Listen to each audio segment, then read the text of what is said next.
Alright, hello, welcome back to my channel. This is John the Fact Addict, and I am going to speak on, as of the creation of this video, a couple months or weeks ago, upon the decision of overturning of Roe versus Wade in the United States, and how the consequences of that monumentally bad decision will effectively cause the deaths or suffering of many victims of heinous crimes only because the uh, the more conservative parties, the ones who tend to also be heavily religious and fundamentalist at that,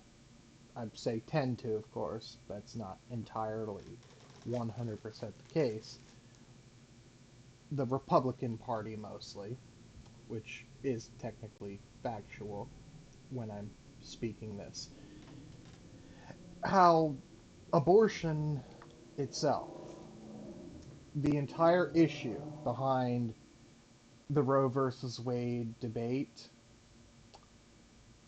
the main concern, I mean, yes, you overturned it because it had issues with the way that it was written, but by overturning Roe versus Wade and not directly replacing it with a more concise writing that fixed those issues, a bunch of states who had laws that were made unconstitutional and unenforceable were suddenly able to effectively oppress women, victims in a lot of cases, or just people who got really unlucky. Firstly, let's reference one of the worst things that can happen to a law-abiding citizen, a wife who wants a child, but it just gets really unlucky. Let's look at ectopic pregnancies. Chances of ectopic pregnancy. Chances of ectopic pregnancy. Ectopic pregnancy affects around 1 in 100 pregnancies. Okay, let's create a new tab and average number of pregnancies in the USA.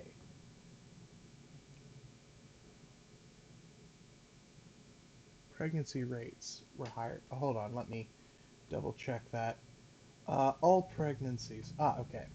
So, all pregnancies, uh, live births, which means, and abortions. But if you look, 1474 minus 1000 is a bigger number than 252. That means that there are literal cases where a female can stop a pregnancy naturally, where they don't induce an abortion. It's called a miscarriage. It happens. Let's look at the actual website. Maybe they have some more data there. Pregnancy rates for lowest level in 12 years. Ha ha ha. So, that means this is the lowest it's been since the turn of the century. Well, close enough. I mean, let's see, when was this actually created? Yeah, okay, that was December 2013. So, effectively, since the turn of the century, the total number of births and pregnancies is going down, mainly because, let's look at this. Oh, okay. Capacity of Earth to sustain humans. Earth's capacity.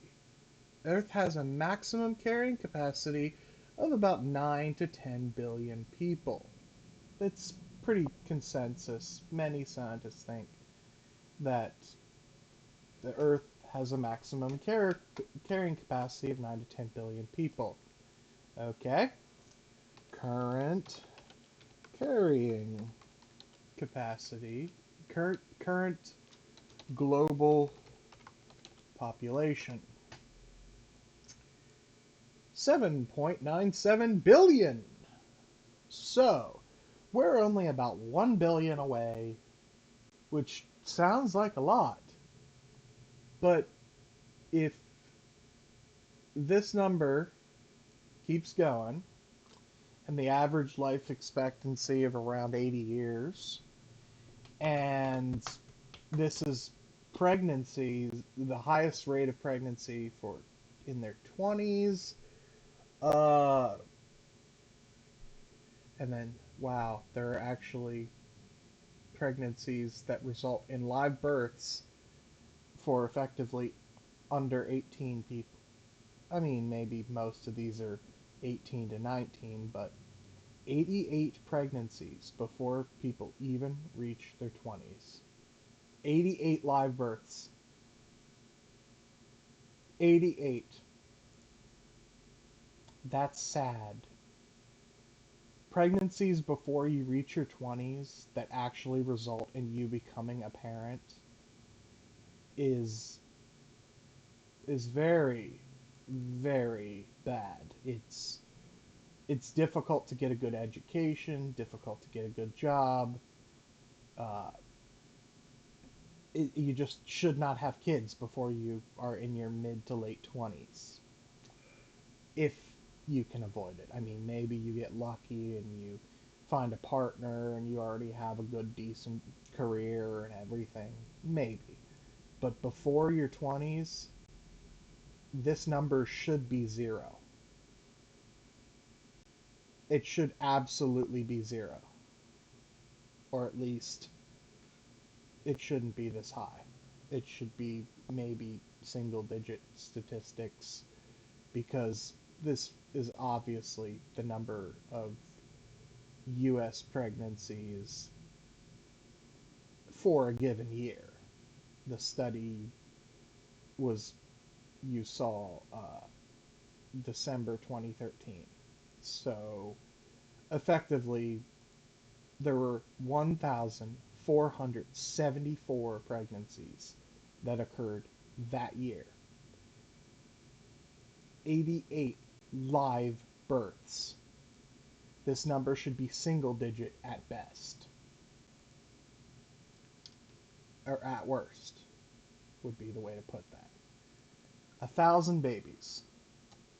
Okay, let's do a quick calculation on that. This is all background as to why I am considering things the way that I am considering. Here's a normal calculator, just, standard Windows 10 calculator. Let's do 1,000.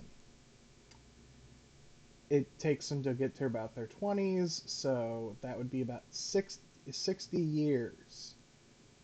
So if this number is the lowest it's been in ages, we're just going to go for the round number. We could actually increase it and do this division, but 60, so actually, we should consider the fact that the fertile range is not all the way to the end of your life usually. So it's more like 40 years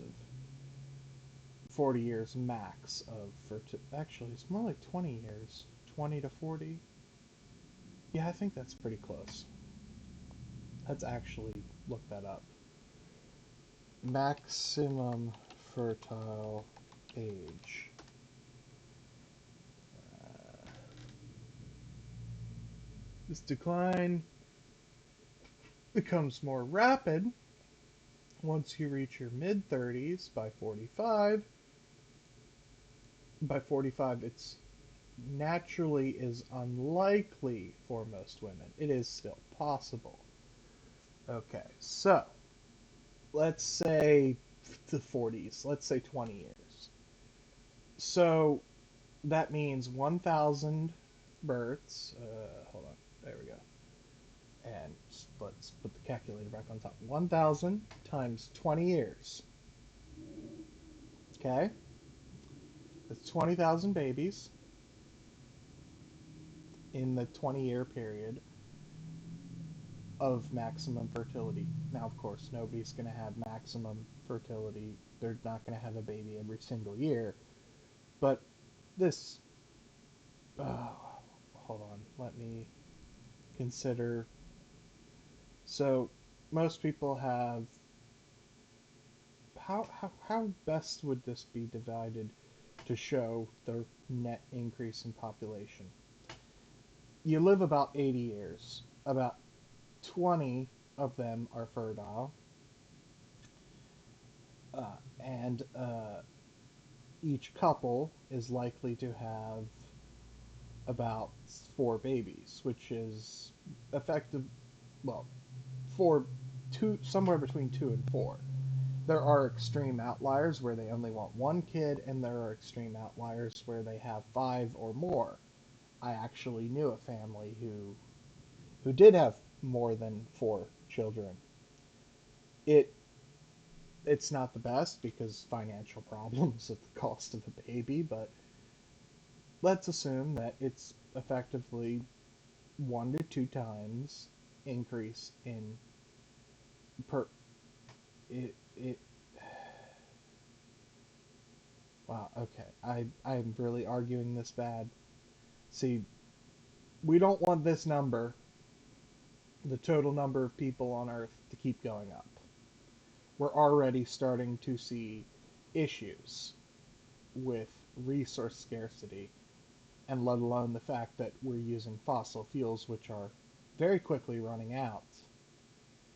Uh, so basically, the whole point is it's good that this number is going down.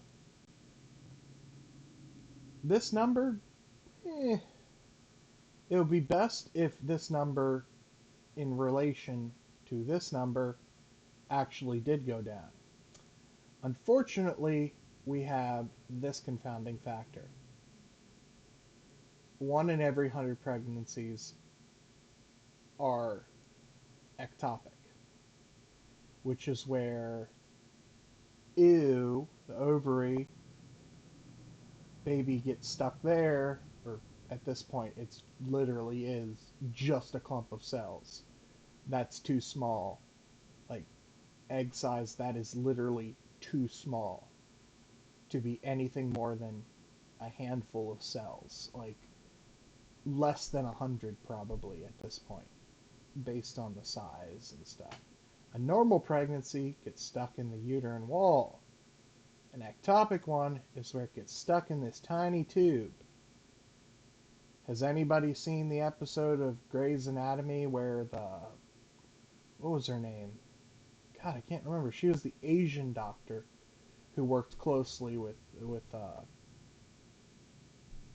wow, I can't even remember her name, the main character.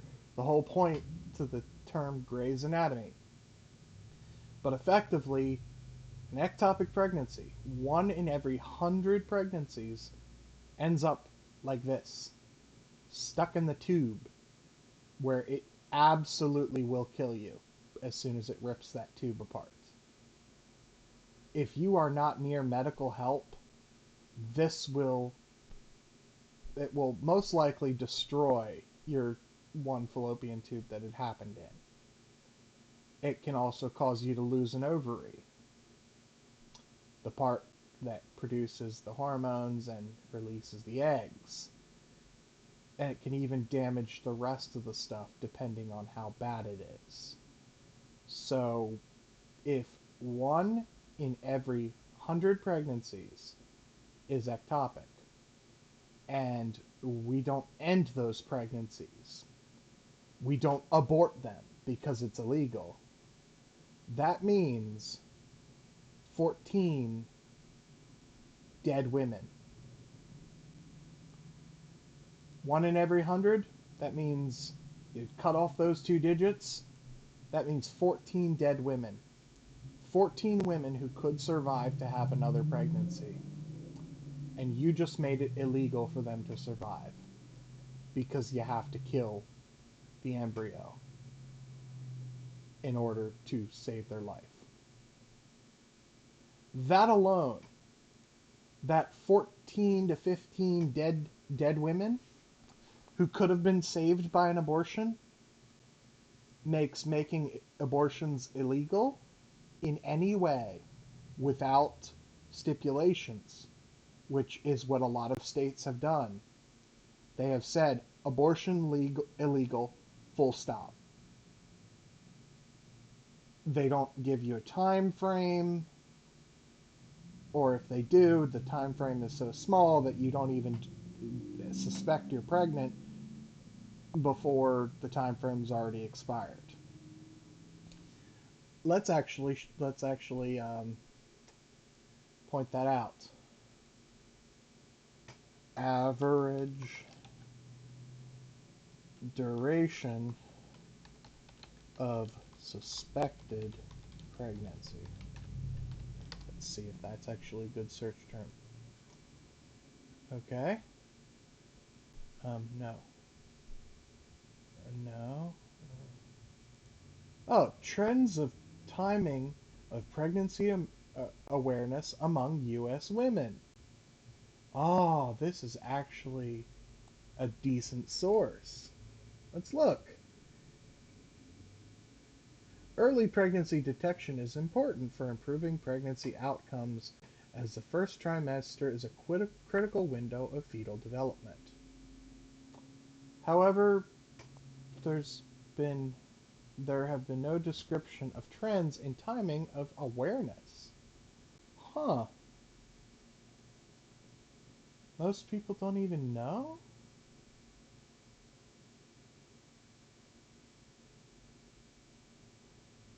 This, huh. There's not really even any good data over the statistics. That paper literally says that they're trying to get statistics, but there's not really any good data. So basically, the entire problem is that, as you see here, uh, we examined between late pregnancy awareness greater than 7 weeks. So it's actually possible to go all the way up to 7 weeks without even knowing that you were pregnant. Gestational age at time of pregnancy awareness was about 5.5 weeks.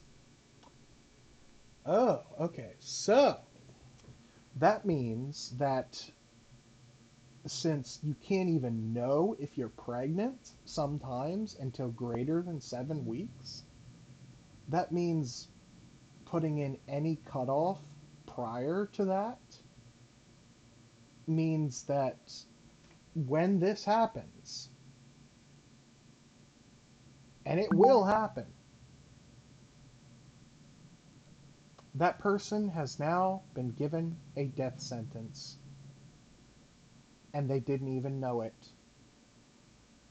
until it's already illegal to save their life.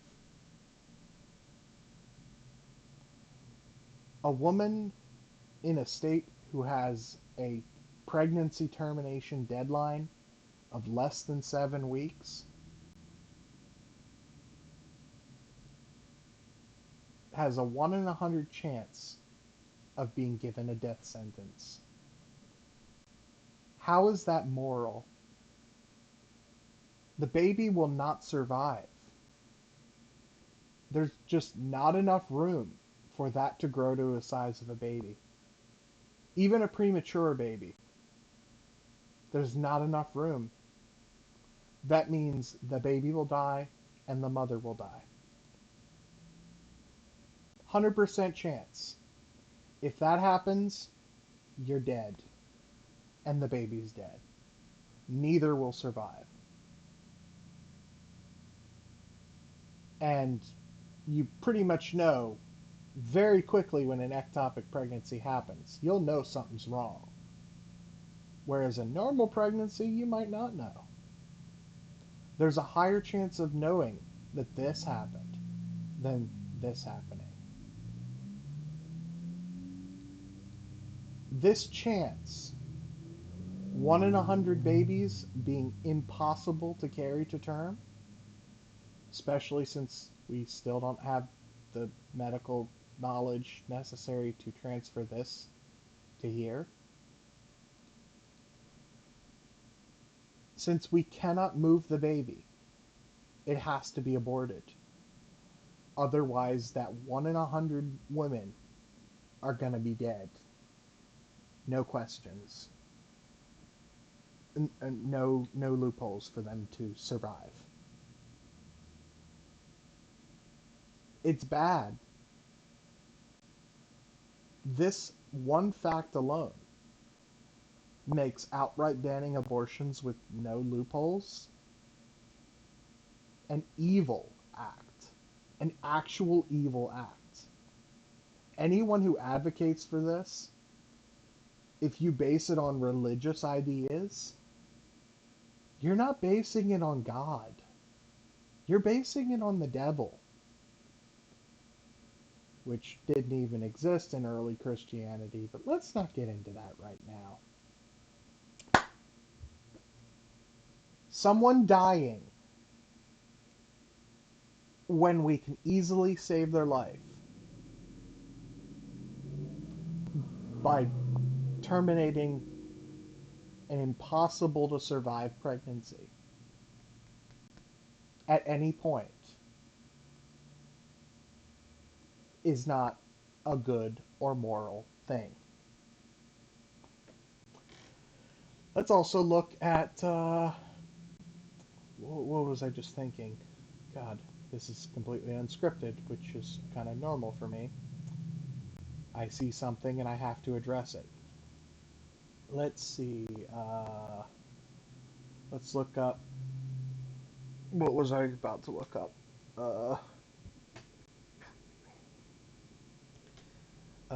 Pregnancies.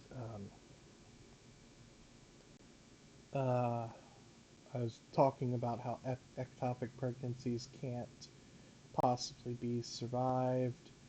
Um, oh, that's what I was thinking about. Uh, Minimum time for fetus to begin to feel pain. Minimum time for fetus to begin to feel pain. This is actually a medical website. Let's look. Can fetuses feel pain? It's actually been cited. Okay.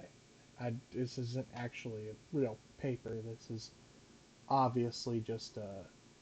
Actually, it is formatted pretty closely to real paper. Legal or clinical mandates to prevent pain in fetuses are based on limited evidence. Limited evidence. That means we could be wrong. We could be mistaken. And may put women seeking abortion at unnecessary risk. Until we know for sure, putting hard lines in the sand is not moral.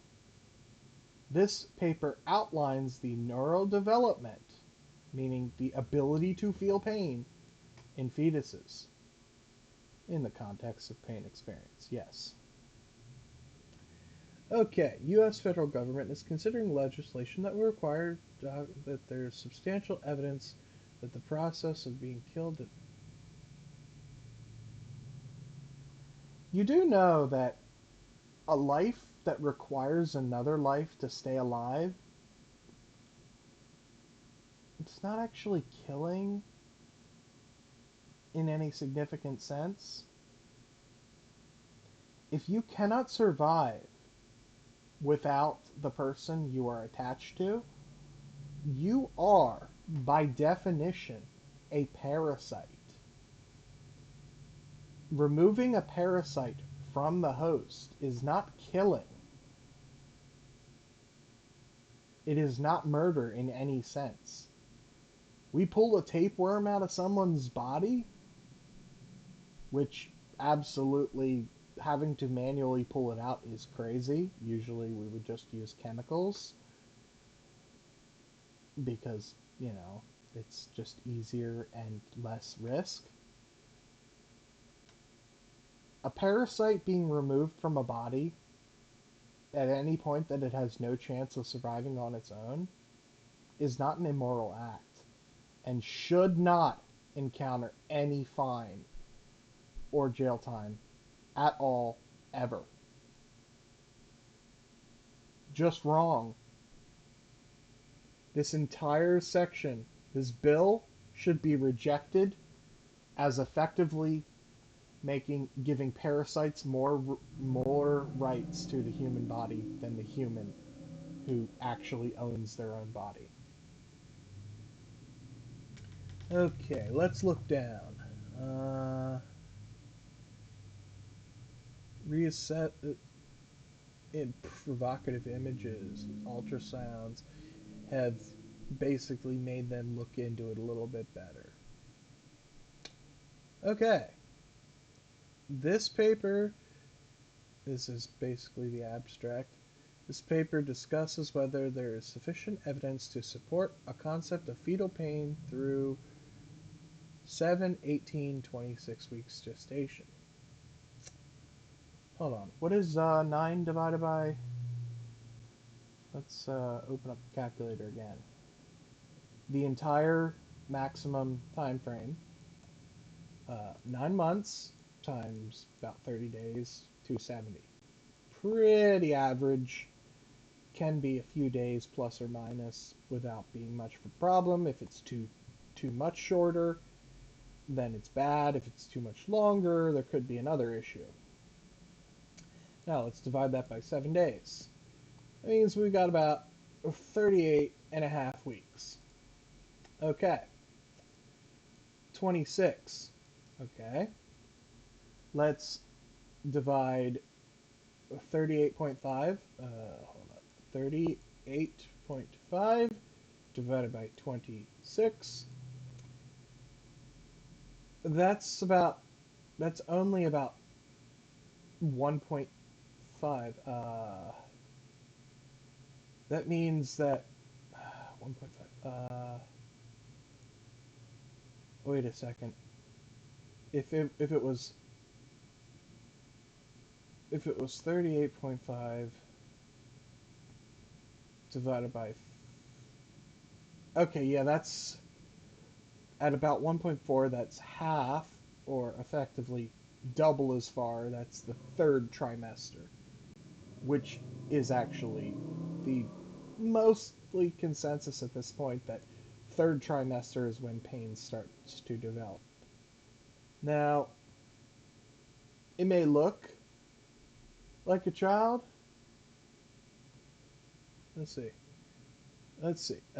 Free nerve endings, the alarm buttons, effectively pain sensors, begin to develop about 7 weeks gestation. Projections from the spinal cord, the major cable to the brain, can reach the thalamus, the lower alarm, at 7 weeks. At this time, however, the nervous system has yet to fully mature. That means the structure is there, but the process, and see, no laminar structure is evident in the thalamus or cortex. That means the wiring's there, but the processor is missing. They can't process the pain. They literally cannot experience the results of pain at this point. The input is just, it's hitting nothing. There's nothing to process pain. People saying anything about, well, nerves exist. But nerves are simpler than the brain. If the brain can't experience the pain, then those signals are just ignored. Without thalamic projections, these neuronal cells cannot process noxious information from the periphery. They can't process the pain. At 7 weeks gestation, has yet to receive any thalamic projections. This means, obviously at 7 weeks, the signals are there, the wiring's there, but it's not connected to anything. Cool. The first projections, the very first projections from the thalamus to the cortex, the higher alarm, appear at 12 to 16. Eh.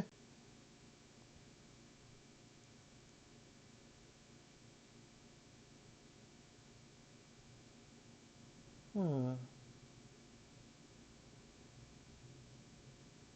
Okay, so they can start to feel pain at roughly the second trimester. Problem, the main problem with this is that at the second trimester, there is still no chance of the fetus, baby, whatever the hell you want to call it, surviving outside of the mother's body. So at this point, it is still, by definition, a parasite.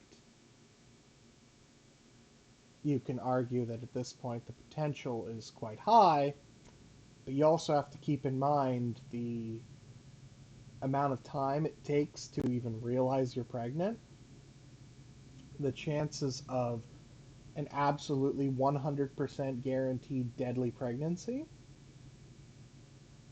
and the minimal effect of the minimal pain actually caused by an abortion. An actual abortion is not shove a rod up inside the uterus and dice the baby to little tiny pieces. No. No. That is not a real abortion. That is the demonization of an abortion by misinformation mills. A true abortion at the point of 12 to 16 weeks, the baby is actually no bigger than probably about your fist. Well, depending on how big your hands are. Let's just say that the entire volume of a baby could fit inside a 16.9 fluid ounce bottle of some kind if it was not a solid of a certain shape. The entire volume has become about the size of a little soda bottle. And the baby can sort of compress slightly at that point. Wow. The baby actually could be, the fetus could actually be forced into that shape for extraction after it's dead. Now, at this point, the actual form of an abortion would literally be just disconnect it from the placenta. There's actually no real nerve endings at the placenta. It would just die as soon as it's disconnected because it is entirely relying on the breathing, blood flow, and other needs that only the mother's body provides. It's gruesome, but it's no more painful than drowning. And trust me, I have actually nearly drowned several times. After the initial panic of the lack of oxygen, you start to just fade. It's painless. Once you stop, once you've stopped panicking, just prior to actual loss of consciousness and death, which is what asphyxiation will tend to be like, well, careful asphyxiation that isn't caused by lung damage that actually hurts in itself, you will just fade away your consciousness and then you die. You don't feel pain at all once it kicks in. You just the brain tries to shut things off, and one of the first things it shuts off is your consciousness. And you go out with minimal, if any, pain. So the type of death that we're talking about is actually one of the most moral types of death. Okay, let's see. Current theories of pain consider an intact cortical system to be both necessary and sufficient for pain experience. That means you gotta be at least the 12 to 16 weeks. Because we already established that before then, it doesn't exist. In support are functional imaging studies showing that activation within a network of cortical regions correlate with reported pain experience. So, if your cerebral cortex, the part that mostly actually stores you, is not developed yet, there's nobody to experience pain. It's a signal without a destination. It just gets lost. So at 12 to 16 weeks, is there actual cortical generation, or cortical structure? Furthermore, cortical activation can generate the experience of pain even in the absence of actual noxious stimulation. That means the pain center is definitely in the cortex. So prior to 12 weeks, there's nothing there to actually feel pain. These observations suggest that thalamic projections into the cortical plate are the minimal necessary anatomy for pain experience. That means effectively, even if the sensors are running and sending out signals, they're not connected to nothing. It's like, say you got your TV remote, you press a button, but if the TV's not plugged in, nothing's going to happen. Even if the remote's got batteries and it's beaming out its IR codes, you're pointed at the TV. TV's brain ain't running. TV can't do nothing. TV can't feel pain. This is what we're talking about. These projections are complete at 23 weeks gestation. So the system that actually experiences pain, that takes the codes from the remote, the nerve endings that feel pain, routes it through the thalamus, and ends up in the cortex. It's not actually fully complete until about 23 weeks. So 23 weeks is about roughly the beginning of the third trimester. At this point, you could actually say that it is causing them pain. Prior to this, as they're not complete, the response at the very worst,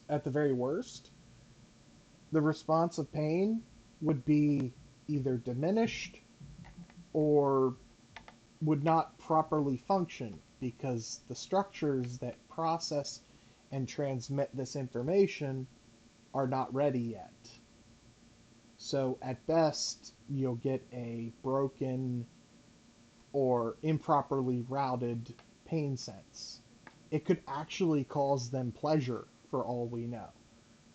It's kind of hard to ask a baby at that time if they are feeling pain or pleasure from something that should be painful.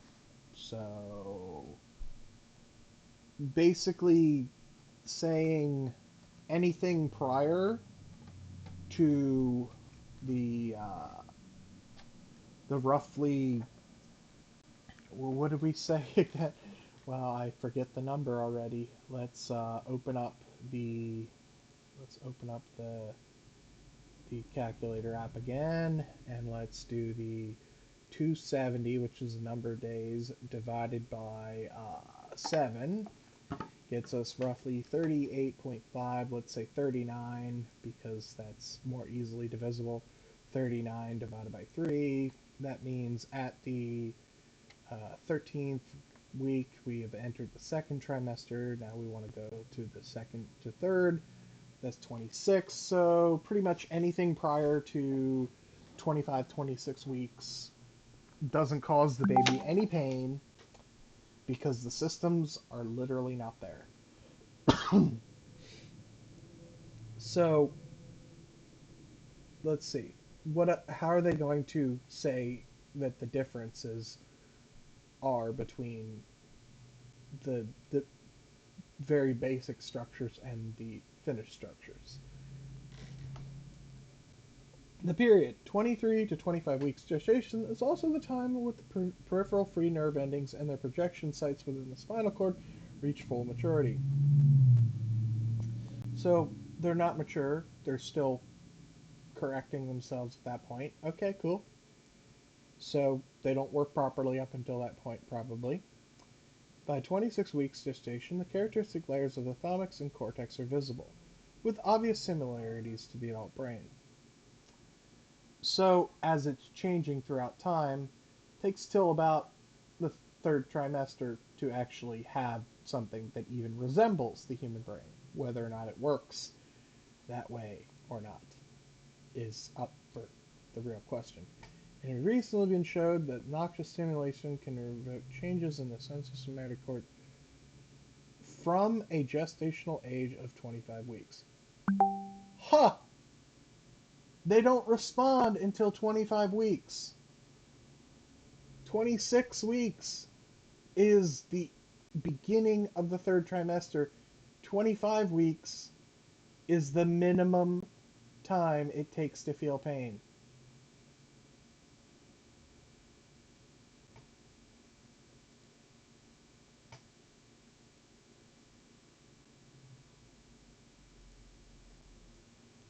So, if 1 in 100 pregnancies kill both the mother and the child before it's even capable of feeling pain, and trends in timing say that the late pregnancy awareness is always about greater than 7 weeks. We don't know exactly how far that is. Sometimes there's a condition called denied pregnancy where you could not even recognize you're pregnant until you have already given birth, and even then you don't connect with the child because you did not believe it. It's a horrible situation because at that point the child's already in the world. Absolutely nobody, factually nobody, would try to end that child's life once it's outside of the mother, unless in cases of severe birth defects. So at this point, with the evidence that it's fairly common that mothers don't even know they're pregnant until well after 7 weeks, so greater than 7 weeks, and the minimum time frame for actually feeling pain Where is it?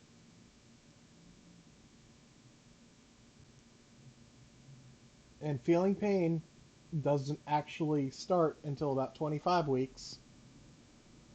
7 to 25 weeks. That's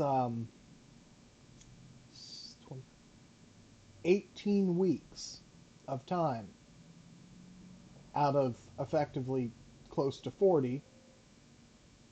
50% of the pregnancy, it's entirely moral. 50% of the known pregnancy is entirely moral to end it.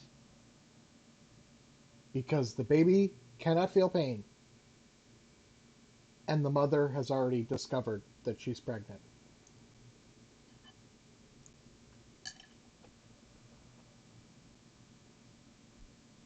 If you want to give a deadline of the decision making, we have to take into account the fact that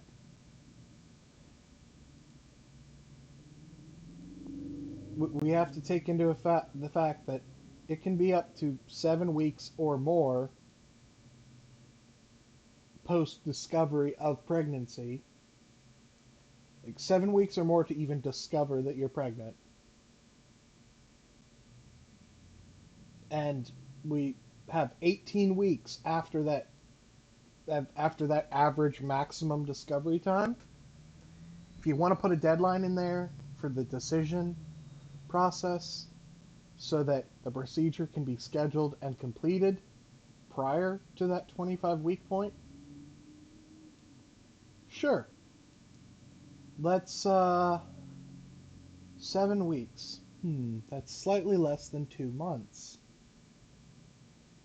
Seems like another 2 months, effectively 8 more weeks,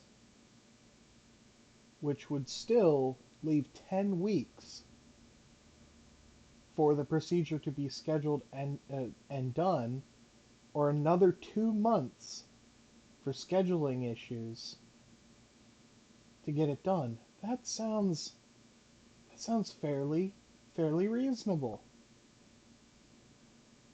Because prior to 25 weeks, baby no feel pain. Post 7 weeks, except in rare cases, mother knows she pregnant. Sounds like the moral choice at this point would be to set the deadline of the actual procedure being completed at 25 weeks. As soon as you hit that 25-week mark, and also that you will survive the birth, sounds like at that point, yeah, you can make a law. But anything prior to that is baloney. Actually, I like baloney. It's a giant turd. Yeah, there are people who actually like turds.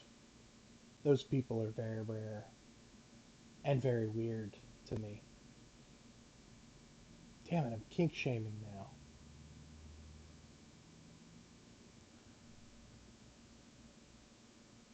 25 weeks should be the deadline.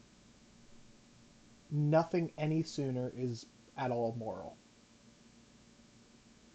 At that point, you're just splitting hairs. 25 weeks, except in cases of the mother not being able to survive the pregnancy, or the child having a known birth defect that will significantly reduce its lifespan and increase suffering. Because we're trying to avoid suffering here. So birth defects that will cause the child post-birth to suffer means a little suffering now would reduce suffering overall. We're trying to reduce suffering. So when there's no birth defects that are obviously known beforehand, the mother will survive the pregnancy and birth. or at least has the statistical significance of surviving the birth, to actually take care of the child, because the foster system is not an answer. It's already overloaded, it's already inadequate. Until we fix it, we don't want to be overloading it more. 25 weeks sounds like a good deadline, because at that point the baby can feel pain. At that point, it then becomes are we trading the mother's life for the life of the child? Will the child actually be able to survive for very long without suffering? At that point, it becomes a comparison. But prior to 25 weeks, the only person who has any say in the decision at all is the mother. The fetus that can't even feel pain has no say prior to 25 weeks.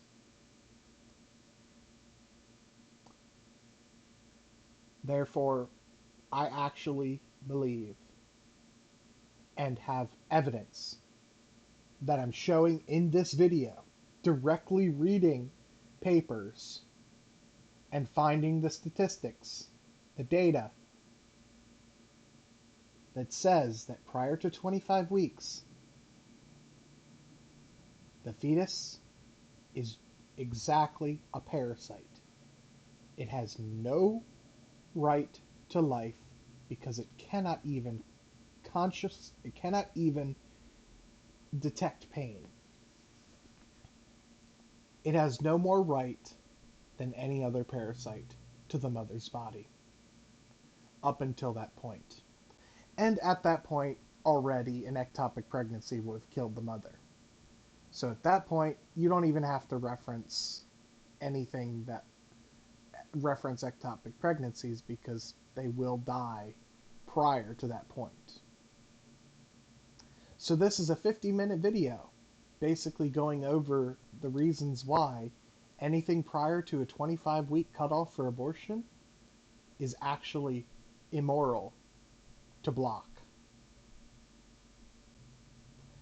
That fining someone for ending a life that does not even know it exists yet, cannot feel the pain of that ending prior, that any of these laws, guess what? I don't think any of those laws should even be acknowledged. They are immoral, and I am one of those people who considers the facts and the reduction of suffering to be paramount. Now, yes, there are cases where sometimes a little bit of suffering to prevent other suffering is better. But in this case, the baby don't suffer at all prior to 25 weeks. It can't feel it. So there is no suffering of the baby. There is definitely suffering of the rape victim or underage mother. There is the risk of death of an ectopic pregnancy. There is this one paper that you are looking at right now. Or actually not right now. This is the wrong one. This one paragraph. This one paragraph should be enough to make you pro-choice. Prior to 25 weeks, the only person who feels any pain is the mother. And in cases of rape, that can be a lot of pain. Psychological, physical. It can be so much pain. So, this paragraph makes any law that bans abortion prior to the 25-week mark a law that I advocate every human who has any semblance of reasoning ability, should just ignore. And that any police officers or government officials who attempt to enforce such a law, I think that the people who surround the person who had to get an abortion for any reason prior to 25 weeks should be able and willing to protect that person for a clearly unjust law. Or maybe, maybe you just shouldn't make a law that is so obviously based on misinformation. This was John the Fact Addict. Yes, I'm going with it. This is John the Fact Addict. Done showing why I'm pissed off.